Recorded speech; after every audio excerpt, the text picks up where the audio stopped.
Le couteau s'enfonça dans le cœur d'Antoine comme une lame invisible, quand il surprit Clément, nu et haletant, dans les bras d'un jeune amant aux yeux froids, au milieu du gala somptueux de leur anniversaire de fiançailles. « Tu es tout pour moi, mon amour », avait murmuré Clément des heures plus tôt, un verre de champagne à la main, tandis que les lustres de cristal du Ritz scintillaient comme des promesses brisées. Mais en cet instant, sous les rires fins des invités, Antoine comprit que l'amour, ce mirage parisien, n'était qu'un mensonge habillé de soie et de mensonges. Paris, cette ville des amours impossibles, s'étalait sous les fenêtres du Pantouse d'Antoine comme un tapis de lumières éternelles. À 45 ans, Antoine Duval était l'incarnation du rêve américain transplanté sur les bords de la Seine, un magnate de la tech, fondateur d'une start-up qui avait révolutionné les paiements mobiles, millionnaire avant 30 ans, philanthrope discret pour les causes LGBTQ+ en Europe. Ses cheveux poivre et sel, ses yeux verts perçants, et cette mâchoire carrée qui évoquait les héros hollywoodiens des années 40 lui donnaient une aura de force inébranlable. Pourtant, ce soir-là, au cœur de l'hôtel Ritz, tout vacillait. Le gala était une célébration fastueuse, 200 invités triés sur le volet, des investisseurs de la Silicon Valley Rubicon de 20 millésimés, des artistes français aux allures de poètes maudits, et même une poignée de politiques discrets qui venaient quémander des dons pour leur campagne arc-en-ciel. Antoine avait tout orchestré avec la précision d'un général, les serveurs en smoking glissant comme des ombres, les jazzmen new-yorkais importés pour l'occasion, et au centre de tout, Clément Moreau, son fiancé de 3 ans, 28 ans, avec son corps athlétique de danseur et ses boucles châtaines qui dansaient sous les lumières. Clément était l'étincelle qui avait allumé le feu chez Antoine. Ils s'étaient rencontrés lors d'une rétrospective de film noir au cinéma de la Plage, à Cannes. Antoine, fraîchement divorcé d'un mariage hétéro qu'il avait contracté pour faire comme tout le monde, errait seul dans la salle obscure. Clément, alors étudiant en arsenic, avait renversé son pop-corn sur les genoux d'Antoine. « Pardon, monsieur le producteur », avait-il ri, avec cet accent parisien chantant qui masquait une vulnérabilité profonde. Ce soir-là, ils avaient marché des heures sur la croisette, parlant de rêves brisés et d'identités cachées. Antoine, l'Américain expatrié qui avait fui les puritains de Boston pour les boulevards tolérants de Paris, avait trouvé en Clément un miroir de sa propre quête, un jeune homme issu d'une famille bourgeoise homophobe, qui avait fui les dîners en famille pour les cabarets underground de Pigalle. Leur amour avait été un tourbillon. Antoine avait emmené Clément à New York, dans son loft de Tribeca, où ils avaient dansé nus sous la pluie d'orage, riant des éclairs comme des dieux païens. À Paris, ils avaient adopté un chaton errant nommé Gatsby, symbole de leur romance gatsbyenne, pleine de fêtes extravagantes et de promesses chuchotées. Clément avait abandonné ses études pour devenir l'égérie d'Antoine, il posait pour les campagnes publicitaires de la marque, charmait les investisseurs avec son sourire carnassier, et la nuit, il se levait contre le torse d'Antoine, murmurant des « je t'aime » qui sonnaient comme des serments éternels. Mais ce soir du gala, alors que les bulles de champagne pétillaient encore sur les langues, Antoine sentit un malaise. Clément avait disparu depuis une demi-heure, prétextant un appel urgent de sa mère. Antoine, agacé par les mondanités, s'éclipsa vers les suites privées à l'étage supérieur, guidé par un instinct primal. La porte de la suite numéro 12 était entr'ouverte, un rail de lumière jaune filtrant comme une trahison. Il poussa le battant sans bruit, et le monde s'effondra. Clément, torse nu, la peau luisante de sueur, était plaqué contre le mur par un homme qu'Antoine reconnut vaguement, Lucas, un designer freelance de 25 ans, aux tatouages tribaux et au regard de prédateur. Leurs lèvres se dévorant, les mains de Lucas glissant sous la ceinture de Clément, un gémissement étouffé qui trancha l'air comme une lame. « Plus fort, mon loup », souffla Clément, les yeux mi-clos, inconscient de la silhouette pétrifiée dans l'encadrement. Antoine recula, le cœur cognant comme un tambour de guerre. Il tituba dans le couloir, les murs du Ritz se refermant sur lui comme une cage dorée. Des invités le saluèrent au passage. « Félicitations pour ses fiançailles, Antoine. » Mais leurs voix étaient des échos lointains. Il s'enferma dans les toilettes adjacentes, s'aspergea le visage d'eau froide, fixant son reflet, un homme brisé, les yeux rougis, la cravate défaite comme un nœud coulant. Pourquoi? La question le rongeait. Clément, qui avait juré fidélité lors de leur voyage à Santorin, sous les falaises blanches et la mer Égée turquoise. Clément, qui pleurait dans ses bras après chaque dispute familiale, jurant qu'Antoine était son seul havre. Était-ce l'argent? La célébrité? Ou simplement la jeunesse de Clément, ce feu insatiable qui consumait tout sur son passage? Antoine ne rentra pas au gala. Il envoya un message laconique à son assistante, « Annulez tout. Urgence. » Puis il héla un taxi, direction Montmartre, vers leur appartement surplombant la basilique Sacré-Cœur. La nuit parisienne défilait en flou, les néons du Moulin Rouge, les couples enlacés sur les bancs des Tuileries, les ponts illuminés où d'autres amours se nouaient. Mais pour Antoine, Paris n'était plus qu'une ville de fantômes. À l'appartement, Gatsby miaula plaintivement depuis le canapé en velours. Antoine s'effondra à genoux, les sanglots le secouant comme une tempête.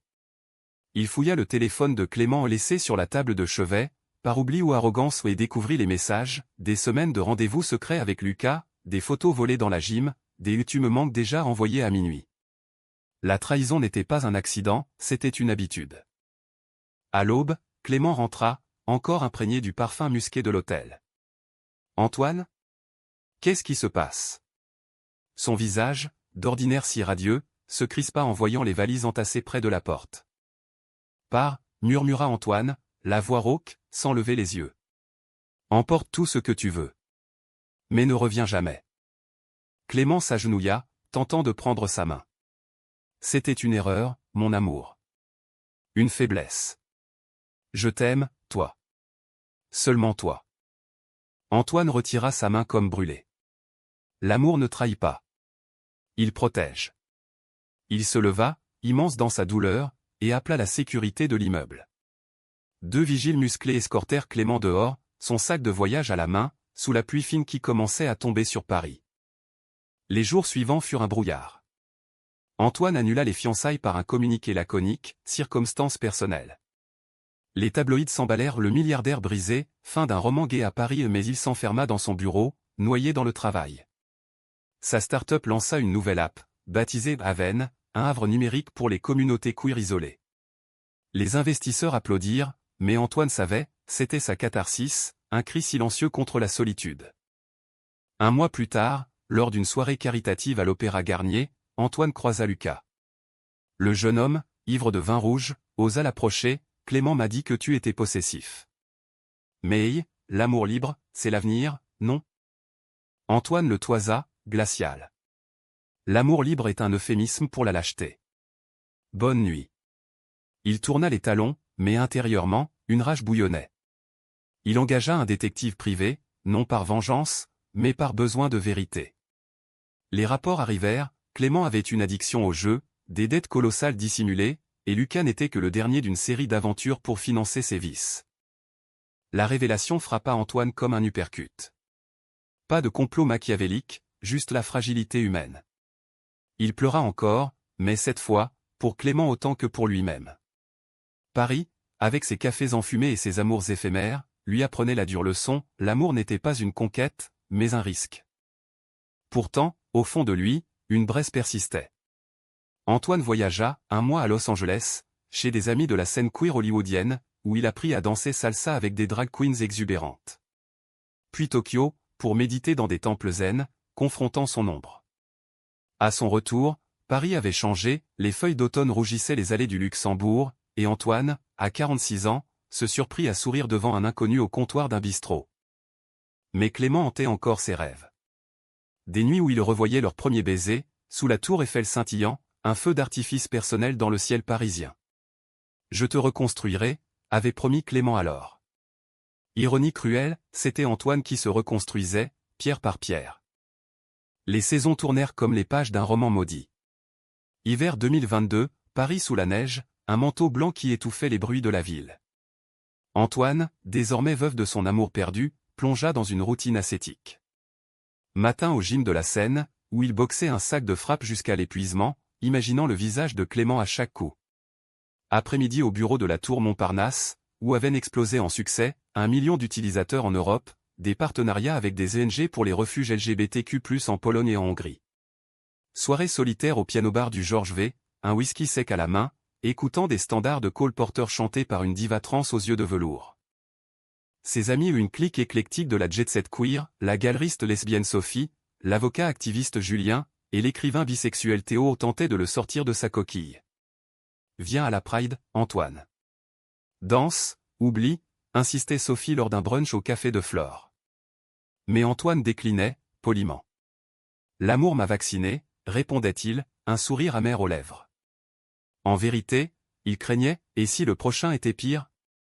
Et si son cœur, ce muscle endurci, refusait de battre à nouveau? Clément, de son côté, avait sombré.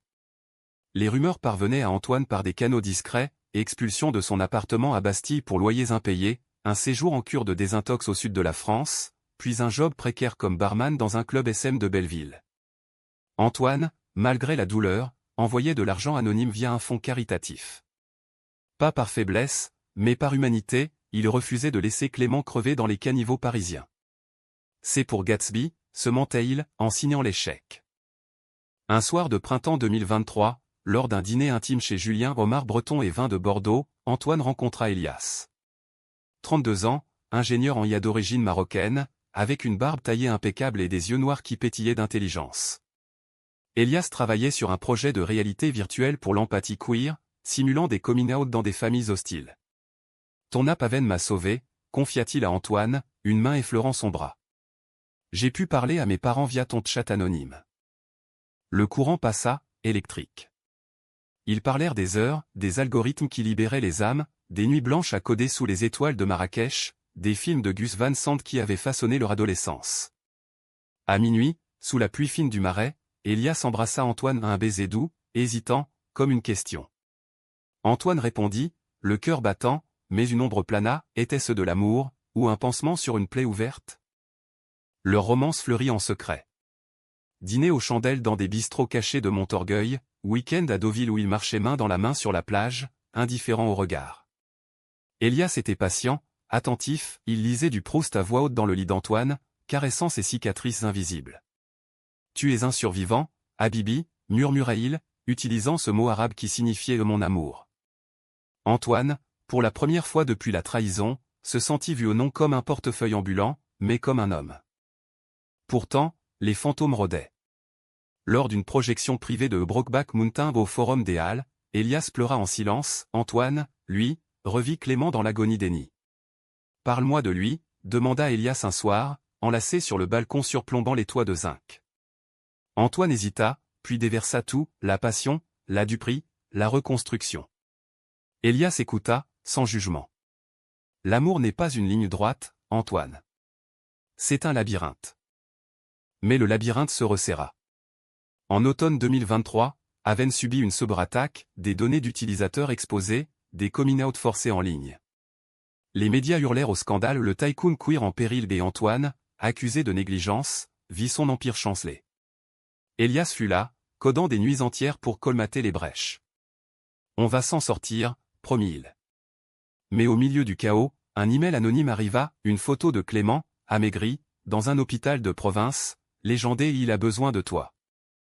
Antoine hésita. Elias, sentant le doute, posa la question fatidique, tu l'aimes encore? Antoine, honnête, répondit, je l'aimerai toujours un peu. Mais toi, je te choisis. Ils firent l'amour cette nuit-là, avec une urgence nouvelle, comme pour sceller un pacte. Pourtant, la graine du doute était plantée. Antoine visita Clément en secret, dans une clinique près d'Avignon. L'homme qu'il trouva n'était plus le lion gracieux, joues creuses, yeux fiévreux, une perfusion au bras. Antoine. Je suis désolé, balbutia Clément, la voix brisée. Le jeu, les dettes. C'était pour te protéger. J'ai emprunté à des types dangereux, pour financer ton projet secret en Afrique. Mais j'ai tout perdu. Antoine, stupéfait, apprit la vérité, Clément avait détourné des fonds pour un orphelinat queer au Sénégal, un rêve qu'Antoine avait abandonné par peur des risques. Je voulais te surprendre, avoua Clément, des larmes coulant. Mais j'ai merdé. Lucas. C'était pour oublier la honte. Le pardon effleura Antoine, mais il se retira. Tu aurais dû me dire. L'amour, c'est la confiance.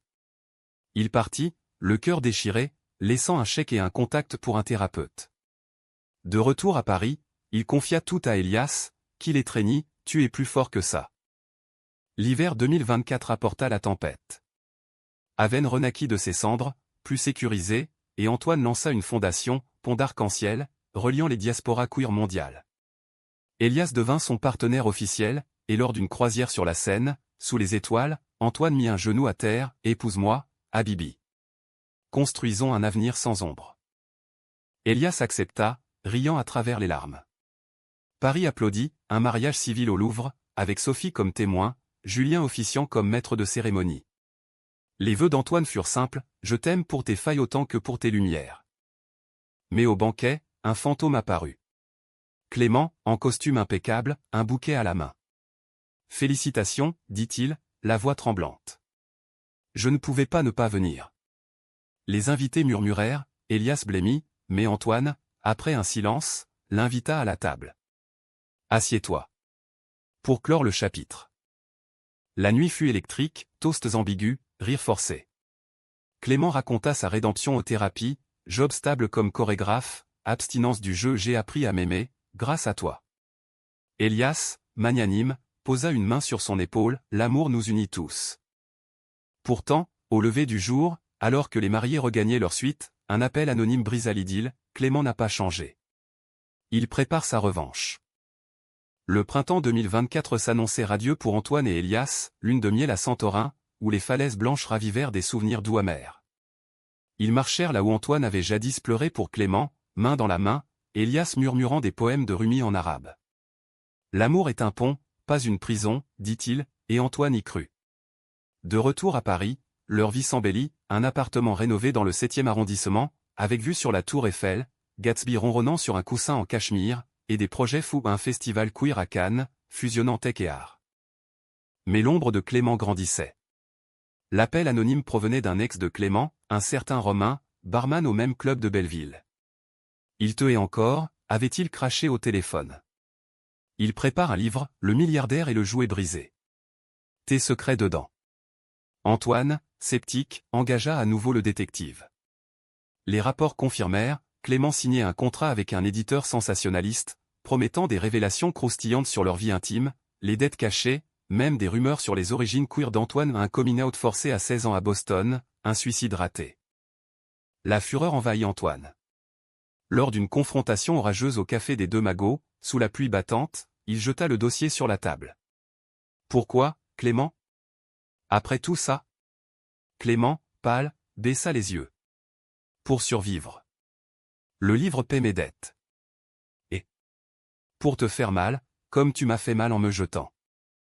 Elias, présent, intervint, c'est de la vengeance puérile. Laisse-le partir, Antoine.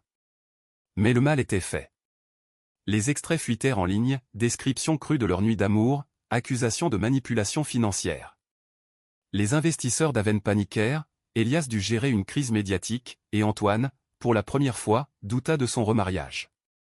Suis-je toxique, se demanda-t-il dans les bras d'Elias, une nuit d'insomnie. Le conflit culmina lors du Festival de Cannes 2024.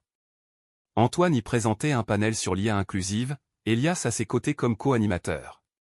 Clément surgit inopinément, billet en poche grâce à un contact éditorial. Au cocktail sur la plage, il coinça Antoine contre un palmier, tu m'as tout pris. Mon amour, ma dignité. Ce livre est ma justice. Antoine, le cœur serré, répondit, la justice n'est pas la calomnie. Pars, avant que je ne te poursuive en justice. Mais Clément ricana, amer, fais-le. Montre au monde que le grand Antoine Duval est un tyran. La presse s'emballa, drame queer à Cannes, ex-amant lance la bombe. Elias, blessé par les détails intimes exposés, confronta Antoine, était-ce vrai, pour le trip à New York? Les jeux de rôle extrêmes? Antoine jura que non, que c'était déformé, mais une fissure apparut.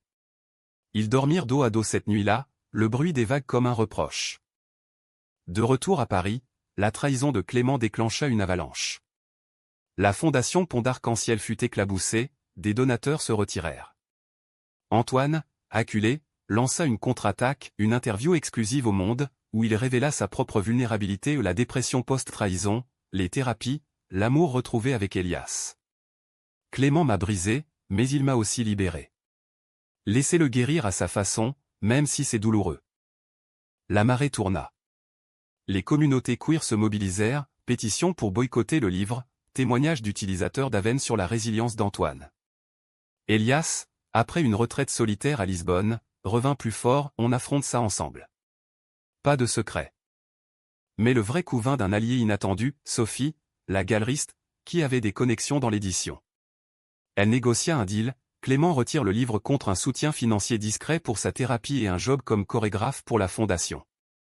C'est de la compassion, pas de la pitié, expliqua-t-elle à Antoine. Clément accepta, lors d'une rencontre tendue dans un parc du bois de Boulogne. Les feuilles jaunies craquaient sous leurs pas. Je suis accro à la douleur, avoua-t-il. La tienne, la mienne. Pardonne-moi, une dernière fois. Antoine, les yeux humides, hocha la tête. Pas pour toi. Pour moi. Pour qu'on avance tous. L'été 2024 apporta une accalmie. Antoine et Elias adoptèrent un chiot, un labrador espiègle nommé Orion, symbole d'une nouvelle constellation. Ils voyagèrent en Toscane, buvant du Chianti sous les cyprès, redécouvrant la tendresse. « Tu es mon havre », murmura Elias lors d'une sieste au soleil couchant. Antoine, pour la première fois, se sentit entier. Pourtant, une lettre arriva à l'automne, manuscrite, cachée d'un village provençal. Clément y confessait tout, non seulement les dettes, mais un secret plus profond. Lors de leur relation, il avait découvert qu'il était séropositif, contracté lors d'une aventure d'adolescence. Je ne te l'ai pas dit par peur de te perdre. La trahison avec Lucas? Une façon tordue de te pousser à partir, pour te protéger. Il joignait des tests négatifs récents, et une demande, aide-moi à vivre, pas à survivre. Antoine, ébranlé, pleura des heures. Était-ce la vérité, ou un nouveau piège? Il consulta Elias, qui, après un long silence, dit « Vérifie. » Mais souviens-toi, l'amour humanise, il ne détruit pas. Le vérificateur médical confirma, le diagnostic était ancien, géré en silence. Antoine, dévasté par les années perdues, invita Clément à dîner non comme amant, mais comme un frère égaré. Au restaurant étoilé du Meurice, sous les fresques baroques, ils parlèrent des heures, des regrets, des rires enfouis, des rêves renaissants. « Tu m'as appris la force, dit Clément. Maintenant, je t'apprendrai la paix. » Elias, inclus dans la confidence, surprit tout le monde, rejoint la fondation. Chorégraphie pour nos événements. Pas par charité, mais par talent. Clément accepta, les yeux brillants. Paris, en cette fin d'année, scintilla d'un espoir fragile. Antoine, regardant la ville depuis son balcon, comprit, l'amour n'était pas une ligne droite, mais un cercle trahison, pardon, renaissance.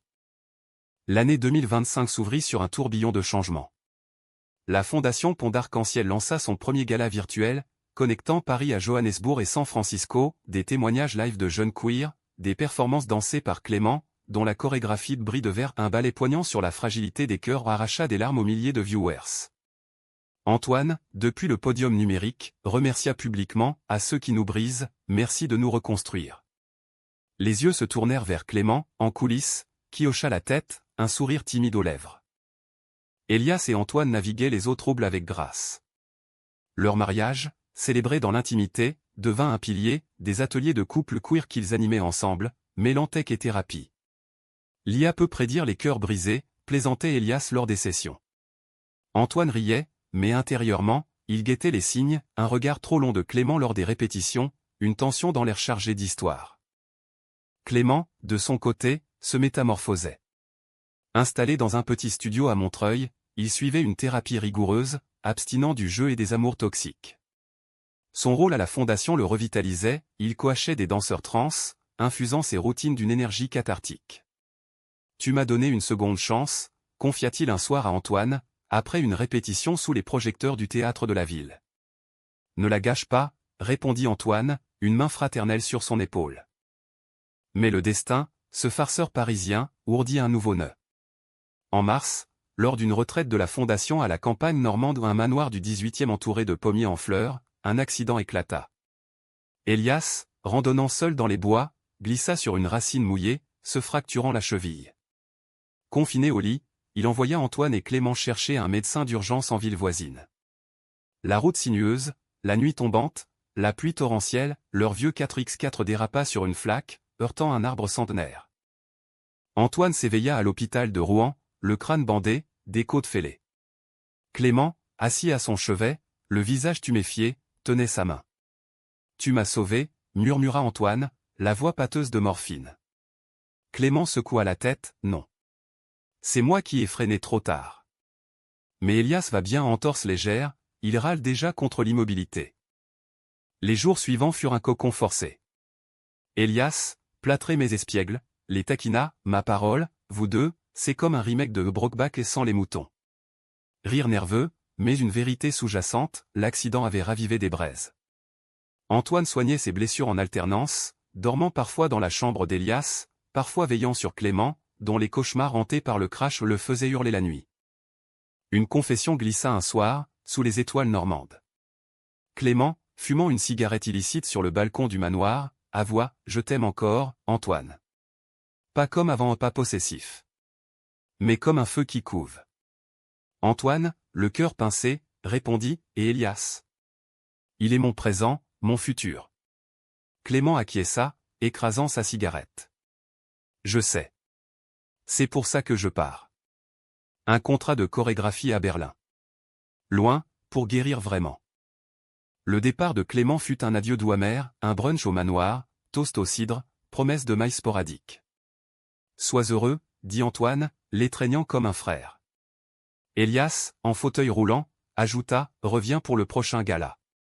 La scène t'attend. Clément partit, sa silhouette s'effaçant dans la brume matinale, laissant un vide que le vent normand emporta. De retour à Paris, la vie reprit son cours effréné.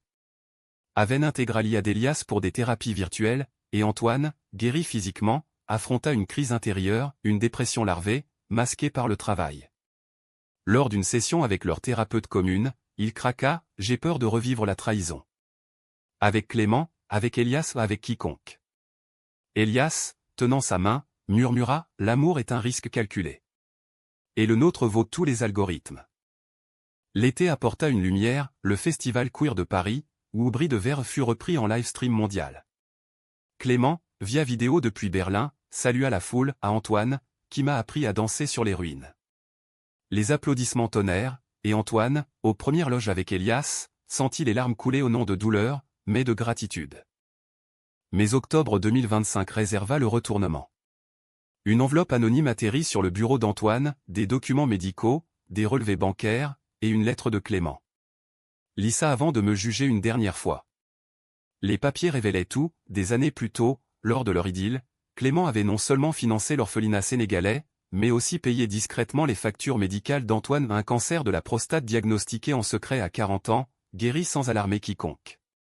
J'ai trahi ton corps avec Lucas pour te distraire de la maladie, écrivait Clément. Et quand tu m'as quitté, j'ai tout assumé seul, pour que tu vives libre.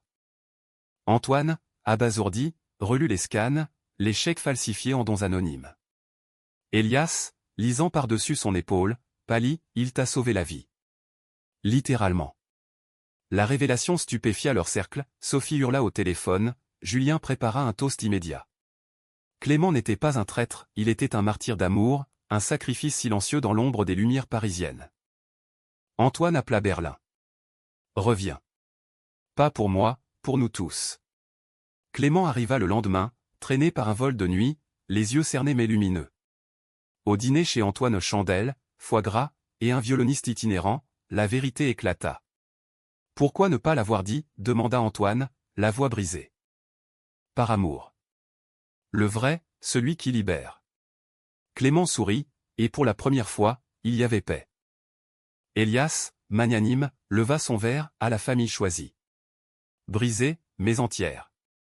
Novembre 2025 enveloppa Paris d'une brume automnale, comme un voile sur les secrets enfin révélés. Le retournement de Clément, ce sacrifice voilé sous des années de mensonges, transforma tout. La Fondation organisa un événement spécial, Vie cachée, un spectacle multimédia mêlant danse, témoignages et projections IA. Clément chorégraphia l'ensemble, son corps narrant la douleur et la rédemption en mouvements fluides, tandis qu'Elias codait les visuels, des fractales de cœurs brisés se reformant en ponts lumineux. Antoine, centre de ce vortex, trouva une sérénité nouvelle. Le cancer, ce fantôme qu'il avait nié par orgueil, devint un chapitre partagé, il lança une branche de la Fondation pour la santé queer, finançant des dépistages gratuits en Afrique et en Europe de l'Est. Clément m'a donné la vie 2 fois, déclara-t-il lors d'une conférence TEDx à la Sorbonne, sa voix résonnant dans l'amphithéâtre bondé. D'abord en m'aimant, puis en me sauvant en silence. Le public, conquis, applaudit debout. Parmi eux, des visages familiers, les parents conservateurs de Clément, venus d'un village près de Lyon, les yeux embués, Romain, l'ex-jaloux, désormais allié repentant, et des anonymes d'Aven, dont les histoires inspiraient la salle. Elias, à la table des orateurs, serra la main d'Antoine, « Tu es mon héros, Habibi ». Clément, en coulisses, observait avec une humilité nouvelle. Berlin avait été son exil salvateur, des collaborations avec des troupes queer allemandes, une thérapie de groupe où il avait pleuré ses addictions, et une brève romance avec un sculpteur chaste, libératrice. « Je ne suis plus le jouet brisé », confia-t-il à Antoine lors d'un verre post-conférence, au bar enfumé du Procope. « Je suis l'artiste qui recolle les éclats. » Leur lien évolua en fraternité profonde.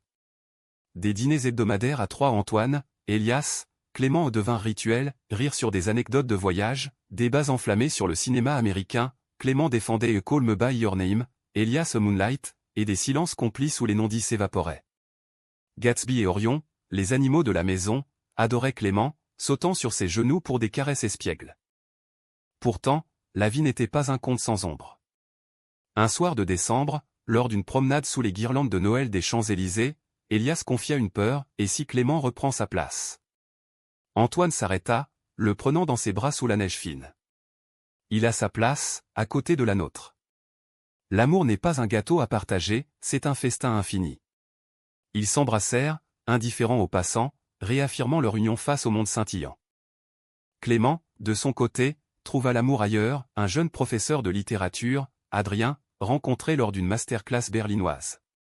Leur relation, naissante, fleurit lors d'un Noël partagé à Paris. Adrien, timide mais passionné, récitant des vers de Rimbaud autour d'un sapin chargé d'ornements arc-en-ciel. Antoine et Elias les regardèrent, complices, « Il mérite ça », murmura Elias. Le point culminant vint au réveillon du Nouvel An 2026, sur les toits de Paris. La fondation loua le sommet de la tour Montparnasse pour une fête privée, feux d'artifice customisés en forme de cœur, DJ7 queer de Londres, et un discours d'Antoine projeté sur la ville. De la trahison à la vérité, nous avons dansé sur le fil. Mais regardez-nous, entiers, humains, aimants. La foule, amis, donateurs, survivants hurla d'émotion. Clément, micro en main, ajouta, « J'ai trahi par peur, mais j'ai aimé par courage. Merci, Antoine, de m'avoir vu au-delà des masques. » Puis, tournant vers Elias, « Et toi, de m'avoir accueilli sans haine. » Ils s'étreignirent, trois hommes sous les étoiles, tandis que la tour Eiffel scintillait au loin, témoin muet. La nuit se dissipa en danse folle, bulles de champagne et baisers volés. Antoine, enlacé avec Elias sur la piste improvisée, sentit une paix profonde, l'amour, ce mirage, s'était cristallisé en réalité. Pas parfait ou humain, avec ses fissures mais authentiques, comme les rues pavées de Paris sous la pluie. Des années plus tard, quand Antoine écrivit ses mémoires avant oubliées, Une vie queer à Paris, il dédia le premier chapitre à Clément, à l'amant qui m'a brisé, et au frère qui m'a reconstruit. Le livre devint un best-seller, traduit en 10 langues, inspirant des générations à embrasser leur vérité tordue. Et Paris, éternelle séductrice, continua de briller, pour les amours naissants, les cœurs brisés, et les retours stupéfiants qui rappellent que l'humanité, dans sa laideur et sa beauté, est le plus grand roman jamais écrit. Fin.